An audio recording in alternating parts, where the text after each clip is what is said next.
Let's see what we have for today.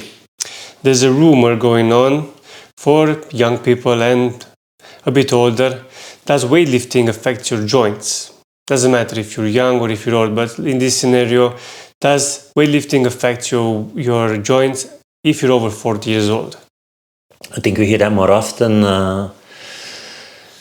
with people after a certain age, 40, 50, when they tell us, when we talk about the benefits of having, of coming to the gym in general, having muscle and doing cardio, that it's not for me. This is just for young people. I think, yeah, especially after 40, you might start getting these reactions. Probably your out of shape family members said something in that style. Lifting weights, my knees already feel stiff, or I don't want to ruin my back. It's a common one. And usually it's supported by a doctor that saw something on a scan that was not 100% perfect. Like, for some reason, they were expecting the perfect back and you didn't have it. So they said, okay, you have maybe they said something in the style of it's a slight disc bulge, herniated disc, or the signs of some wear and tear. And then in this case of, let's say, a family member saying, yeah, but the doctor said I have this disc bulge and don't want to make it worse and this and that. I can't help myself but feel that this is like the equivalent of back in the days when we were in school and that kid that didn't like sport came with a note from his mother to help him skip gym class. Like, for life. For life. Like, this is now the for life. And then I'm like, are we like using the doctor's opinion to keep you in your comfort zone? Because there are plenty of studies that show the opposite, that you can perfectly lift even with non-perfect spine, let's say, because the back one it's a big one that people use not to do anything anymore, or that they are afraid of for different reasons. And yeah, I get it. Perception is reality. You got afraid. For you, you're afraid. So okay, I get it why you start avoiding it. It's just a matter of doing a bit of a research also for yourself. Maybe also get second opinions from doctors, because you'll see when you will go deeper into the studies, after 40, that almost nobody's spine is perfect. Huh? It shouldn't be. It's like you, even if you never lifted weights in your life, just from just living and wear and tear, or exactly. Bad positions, or sitting on your chair 8 hours a day, or being hunched over on your phone these days, scrolling the Instagrams. Yeah. Just look it up, because there are studies on MRI scans that show that many people in their 30s, 40s, and 50s, they have these bulges. Many have wear and tear signs on their spine. Many have herniations, but from those many, a majority has also no pain, zero pain. So it's like, I think we need to accept that small imperfections are just age-related changes that everybody has, and if you don't have pain, don't need to panic. Yes, but the doctor said, yeah, but are you in pain?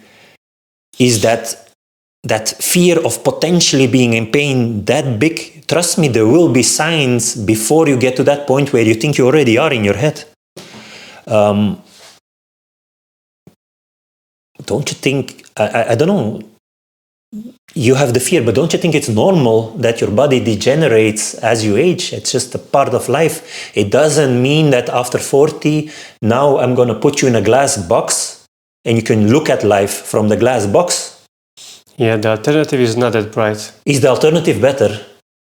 Would, worst case scenario, all the quality of life that I gained from lifting weights and doing cardio by just being capable human being able to do the daily life stuff, what I want to do, when I want to do it, at any age, would that 40 years, between 40 and 80, outweigh that maybe at 80, I need to be a little bit more careful and I cannot do everything I used to do?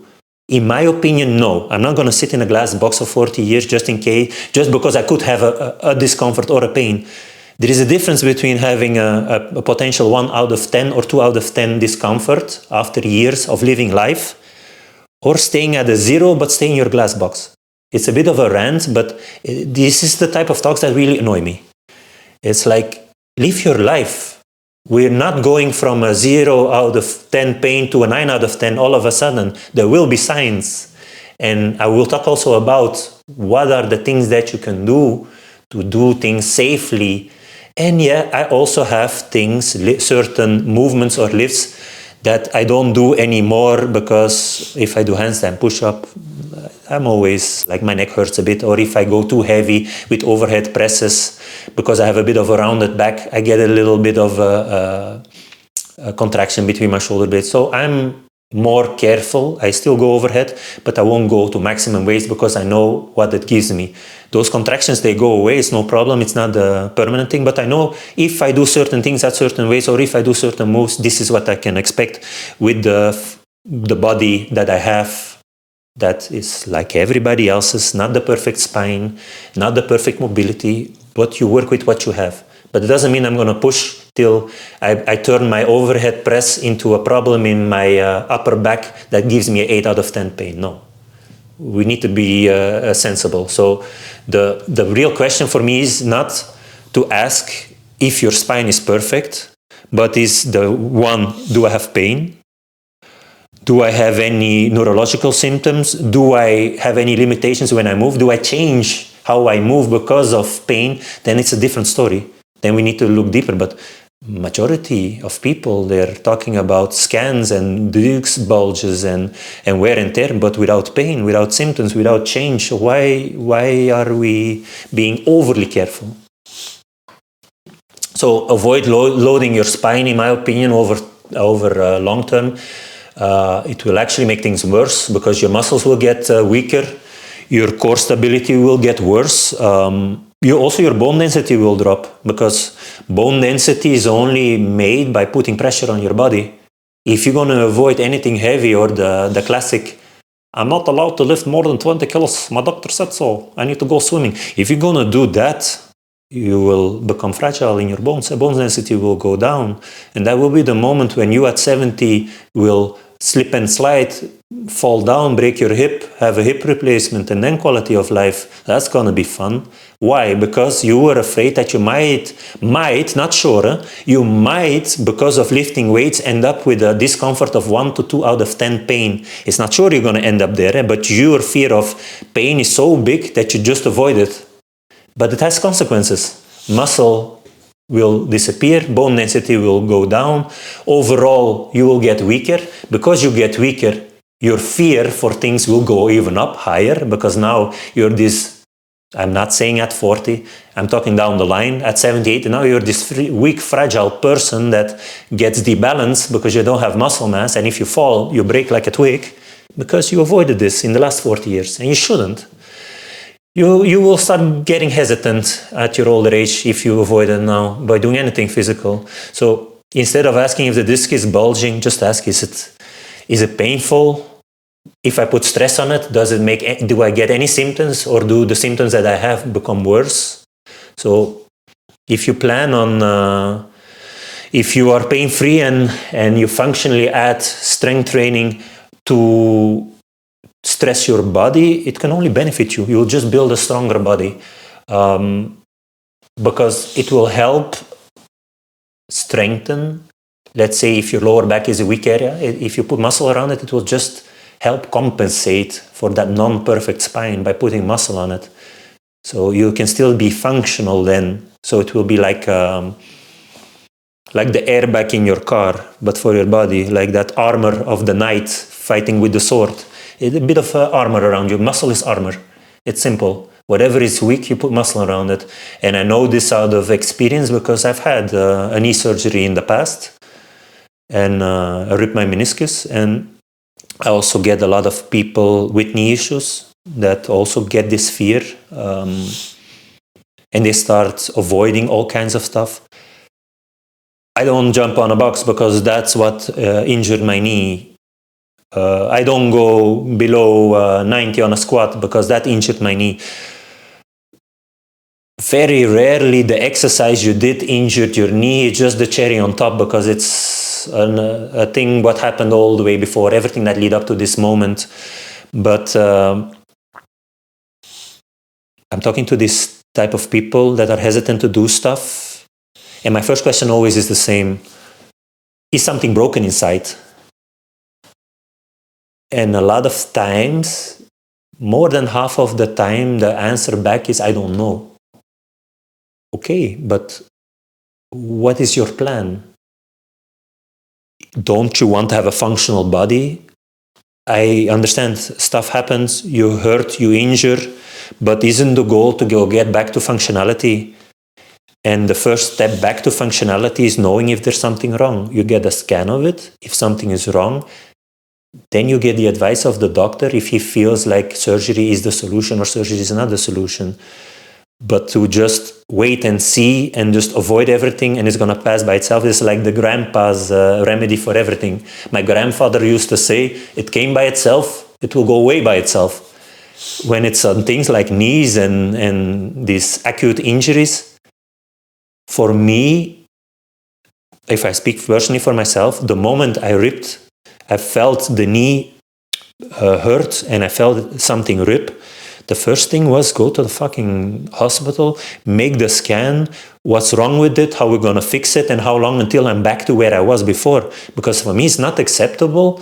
And I know people that for years you run around with a knee issue and you're avoiding stuff. You can't go hiking, you can't squat under 90, you cannot jump on a box, you cannot do stairs because if I do too much stairs, my knee hurts.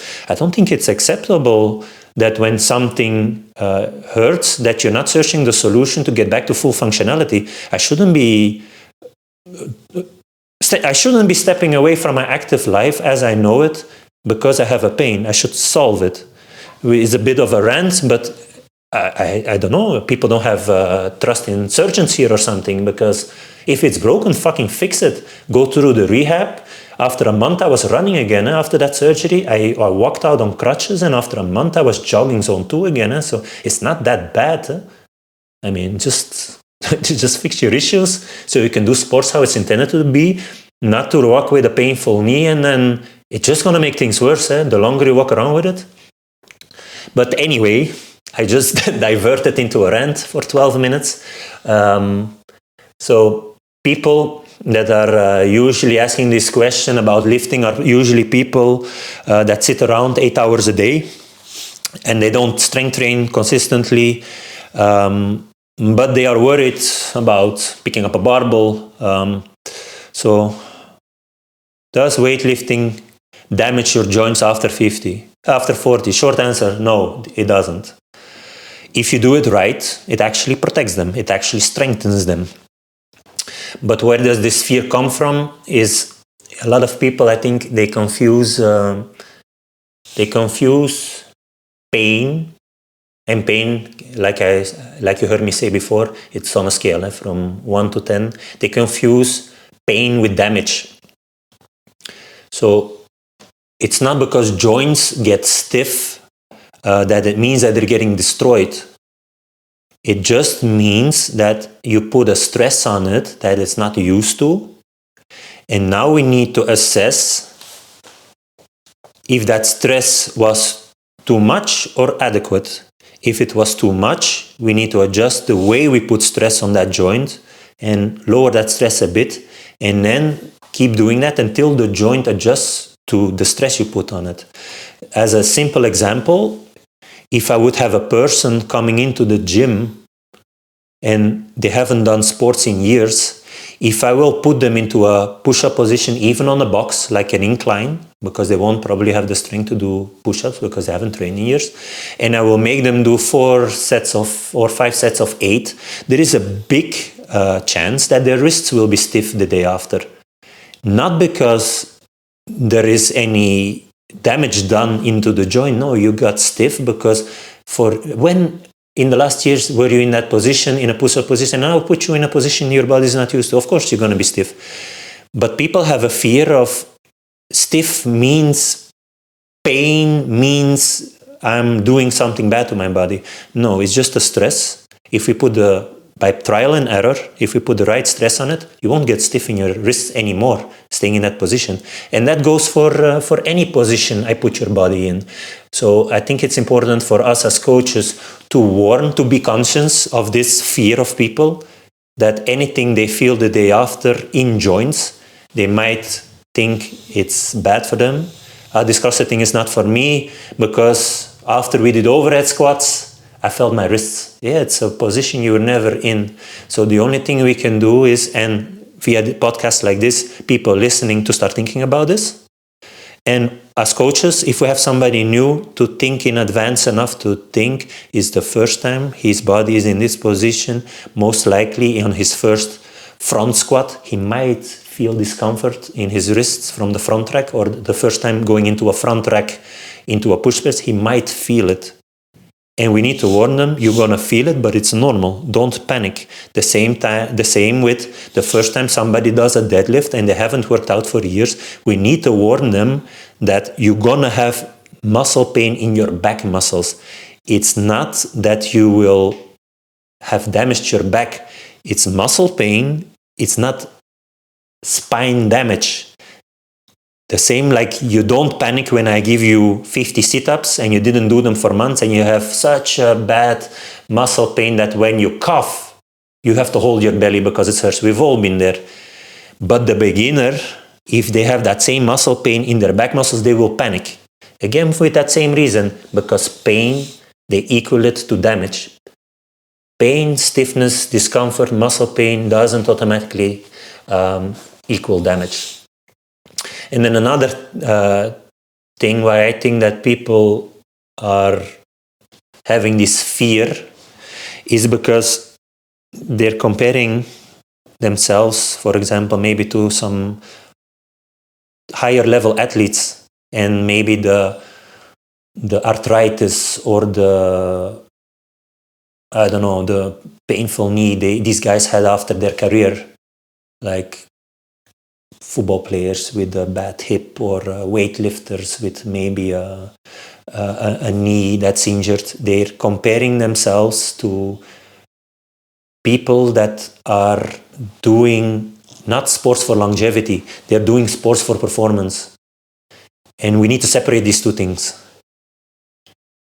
We can be competitive in the gym, but overall, and if we now speak about this subject of people above 40, you shouldn't be here to push limits and to be competitive. So in essence, everybody always tells me, because that's what they think I want to hear, what are you training for? And they're saying for health and longevity, because that's what they think I want to hear.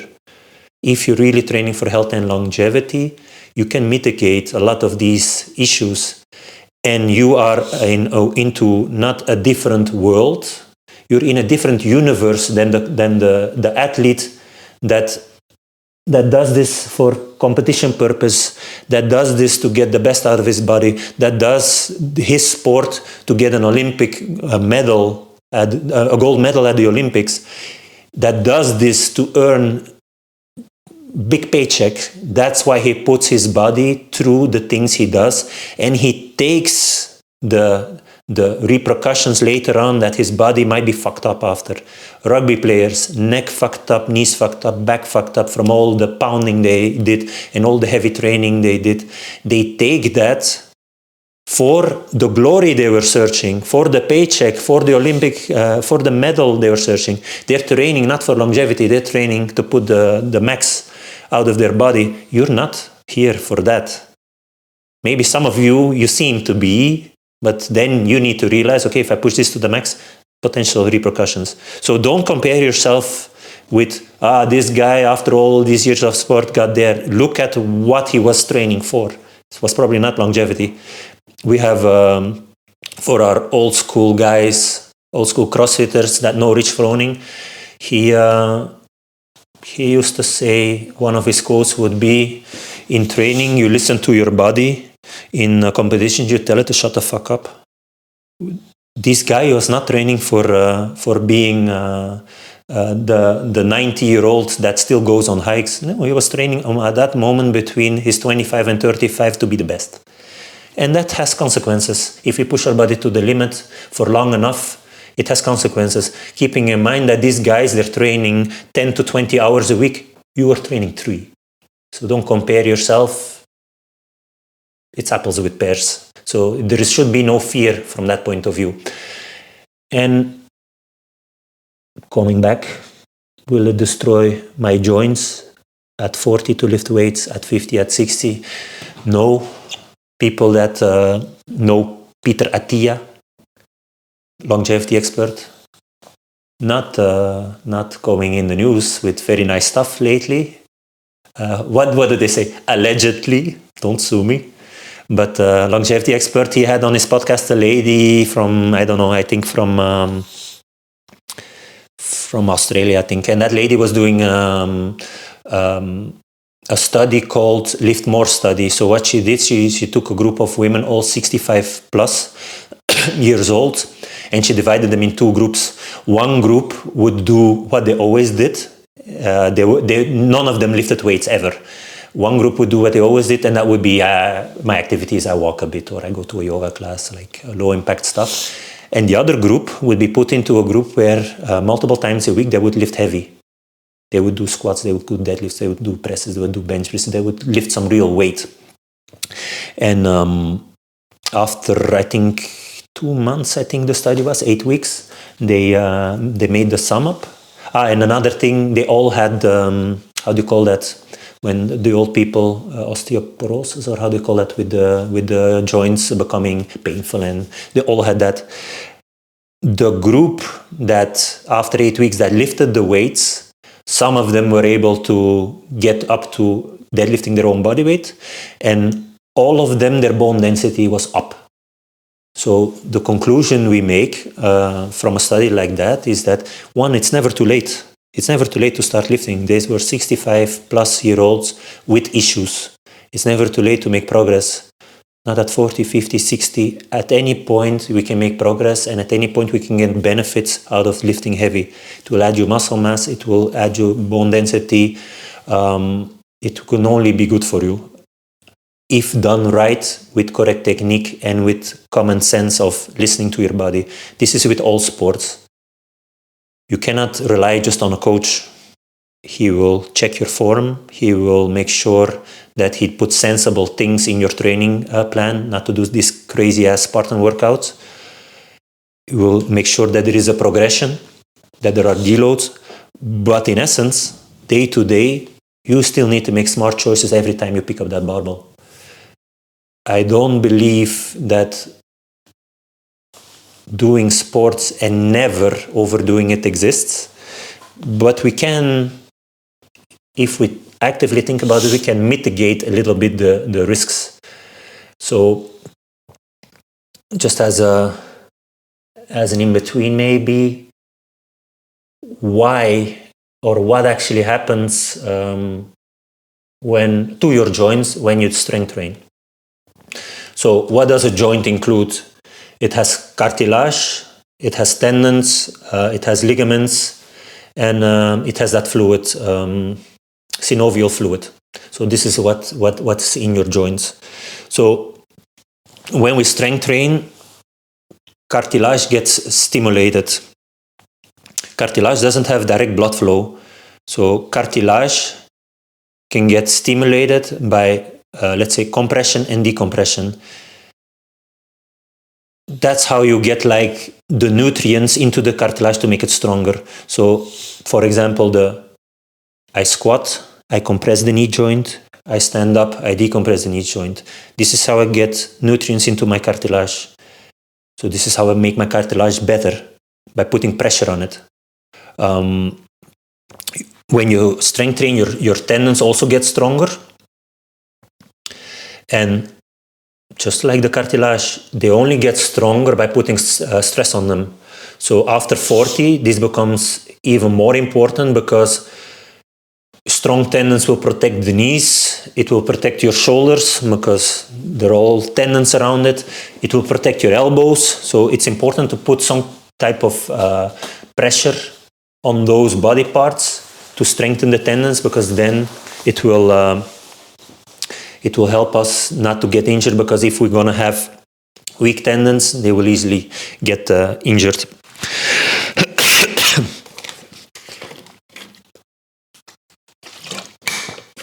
And then the one that we've all felt, the synovial fluid. So basically, what synovial fluid, okay, say it simple, is basically the lubrication of your joints. And if we move, the fluid flows and it lubricates my joints. If we sit all day, then things dry out. So the goal is to keep moving. And I think maybe as a real life example, we've all felt this. We've been training very regular, let's say 3-4 times a week for months. We go in holiday and then for 2 weeks we don't do anything. And we come back and we all tell each other the same story. What the fuck? I haven't done anything. All of a sudden my wrist starts hurting, my shoulder started hurting, my knee started getting achy. But I didn't do sports, so I couldn't have done something wrong, because this is also a big misconception. People think that pain only happens when you do things wrong. In this example, it's very simple. You didn't grease your engine, you didn't grease your joints because you weren't moving in your regular way, where you were doing regular squats, you're doing presses, so your shoulders get the fluid going around. And that's why things start becoming achy. Because it's another, that thing that I sometimes say, it's like, that's why I say it's movement is therapy. Keep things moving will make you feel better than taking a break. You do need to take breaks, but don't panic that your wrists hurt a little bit. It's normal. It's because you're out of your rhythm and you're not oiling your joints, let's say. So don't panic when that happens. It's not because you did something wrong. You can mitigate, like I said before, you can mitigate injury risk, but you cannot fully exclude it. First, the base. You mitigate it by being fully recovered, sleeping 8 hours, being on a balanced nutrition plan where you have enough protein and carbs to help you restore your muscles, to eat, let's say, the non-processed foods, because it brings general inflammation in the body down. So these are things that we can do to mitigate a little bit injuries. Other things, the obvious one, focus on technique before you focus on weight. Leave the ego to the side. Do things correctly before you try to impress somebody. You want to impress somebody on the leaderboard. You want to impress your body next to you by lifting 5 kilos heavier than him. You can lift weights, but only if you do it correctly. So don't let your ego get involved. And if you do, you're an adult. You know that this will include certain risks. So there is always a risk versus reward thing that you need to be asking yourself. With the signs of my body today, should I go heavier, yes or no? Did the last lift feel smooth, yes or no? I didn't sleep that much for 5 hours. Maybe today should just be something that feels heavy for today, but not the max that you can do, and hold back a little bit. So listen to the signs of your body. This is a hard one, and I get it. If you don't have experience in training, you also don't have experience in listening to the signs of your body. And this is a bit the hard job as a trainer, for us to teach people to feel the signs. The only thing we can do is repeat. That's why you feel me repeating in every podcast certain things over and over again. Technique, technique, technique before load. Do things correctly before you add intensity. Because, as the saying goes, you need to repeat the same thing 7 times before you really, the one that listening to you, really starts thinking about it. And the reality is that in most cases, we don't really learn from the experience of others. We need to hit our head against the wall ourselves before we really take it serious. The problem there, from a gym point of view, is that it's sad that sometimes we're losing beginners because the moment they find out by themselves, although we try to inform you, you go in panic mode. It's telling you again, you can mitigate small injuries, but you cannot exclude them. Things still can happen. The only thing we can do is make you conscious, and the only thing you can do to yourself is repeat to yourself every time you pick up the bar.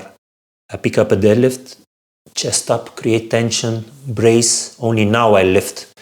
Don't pick up heavy weights or any weight still thinking about the discussion you had in the office and that annoyed you. Be present in the moment, leave your phone to the side, be present in the moment, don't be distracted. Strength training and getting fit is very important in life, to have a long and functional life. But when you do things unfocused and without purpose, things can go wrong.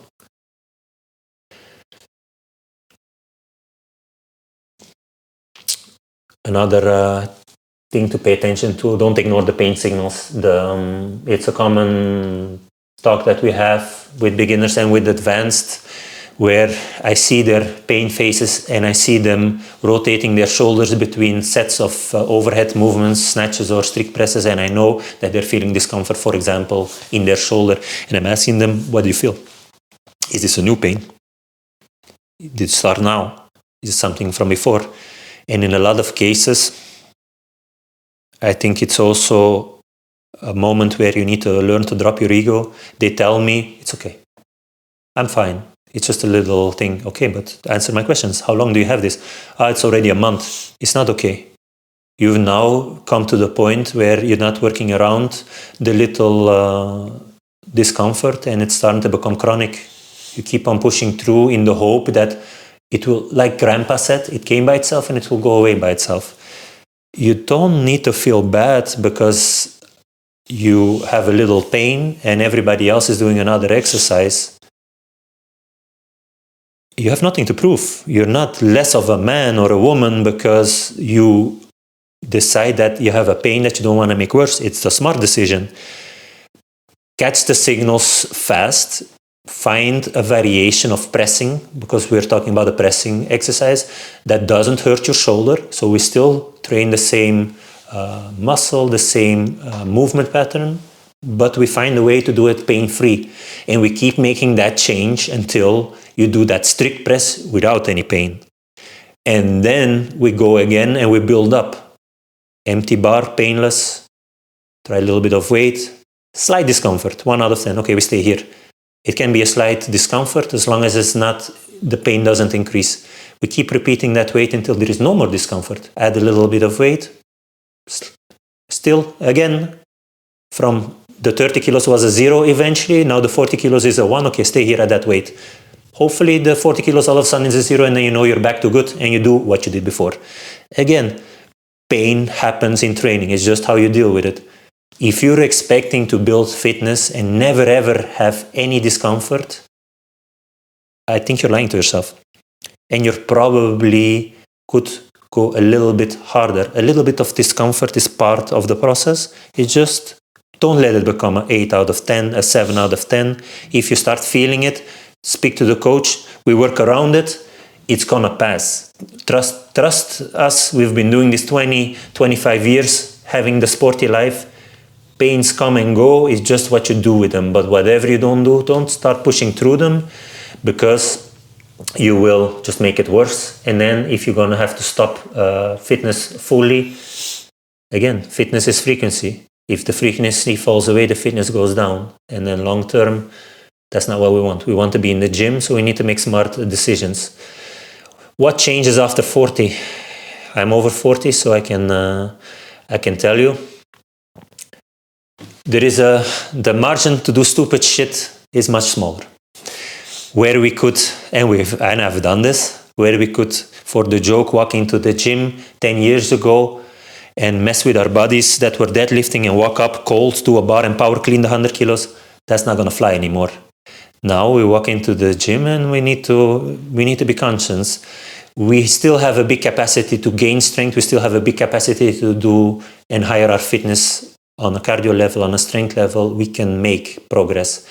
But now we can't get away with doing this without a proper warm-up.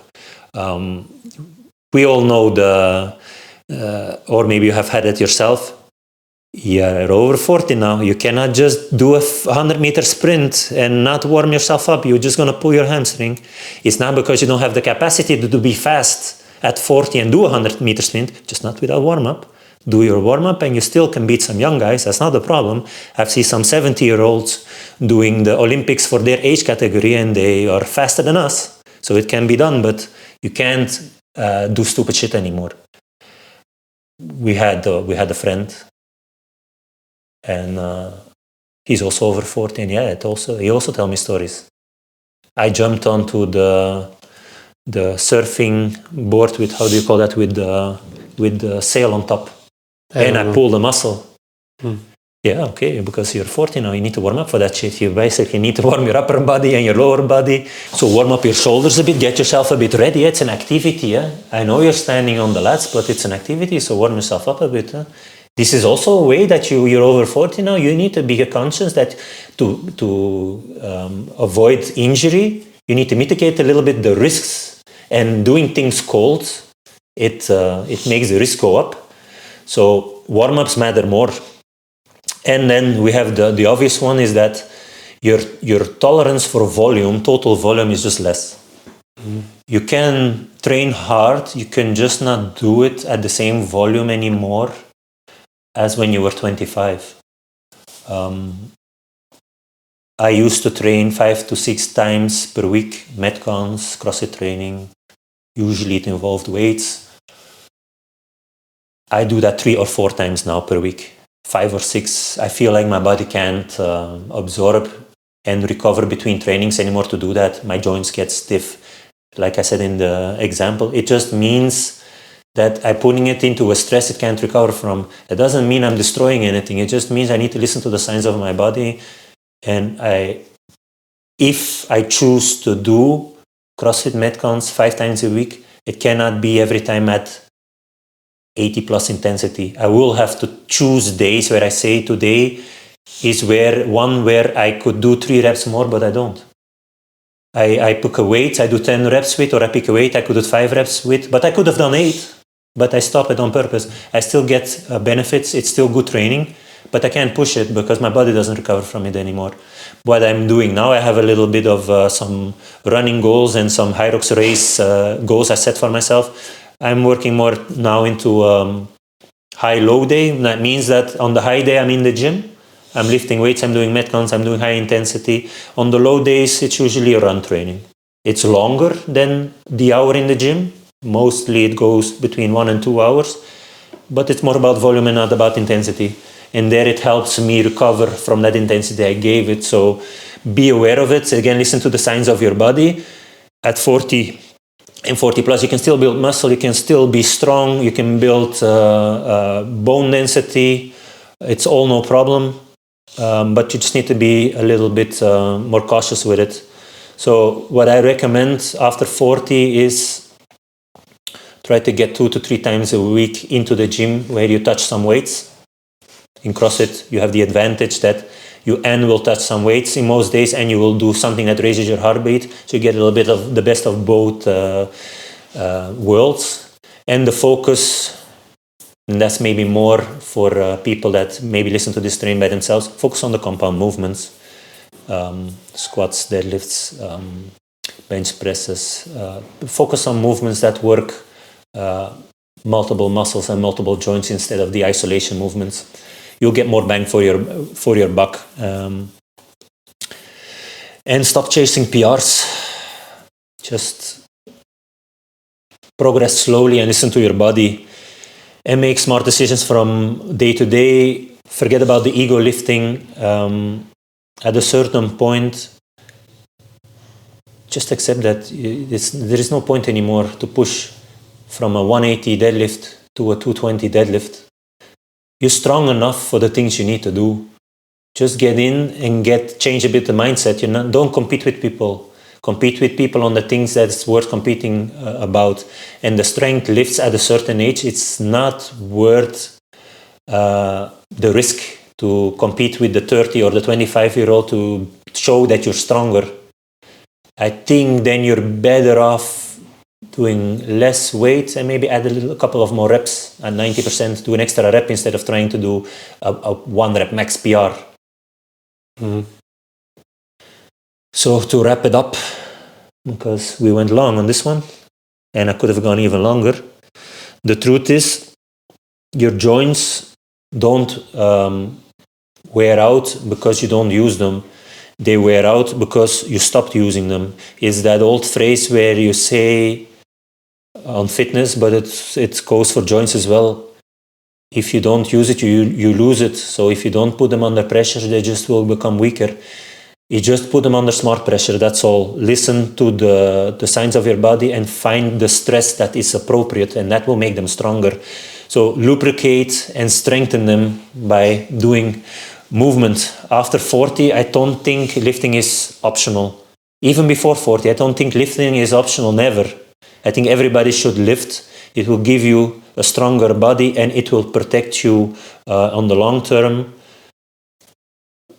for the things that life will throw at you. If you're young or old, it doesn't matter. And for sure, if you're old, start as early as you can to lift weights. Start as early as you can to raise your VO2 max. So when you are 70, 80, you still have the capacity to live that independent life. And that's what's going to need. Pressure your body with weights and pressure your lungs, your engine with cardio. So it's an insurance. I see it as an insurance. Lifting weights is an insurance for your knees, your back, your shoulders, and like I said, to be independent at 70 and 80. And if you do it intelligently, if you communicate with your coach, if you make smart decisions on yourself, because a lot of times you're going to have to be the person making the decisions. Only in personal training I see you lift every lift and make every jump from weights, and we can talk about it. So make smart decisions and they won't destroy your joints, you will just build stronger ones. And again, if you're unsure how to do this by yourself, you have multiple options. Join us into our group classes. If you're completely new to training, join us for a period in personal training. I can see every lift. We can talk more into detail every time we see each other on what smart training means, what listening to the signs of your body means, what smart decisions is, what smart jumps are, what good technique is like.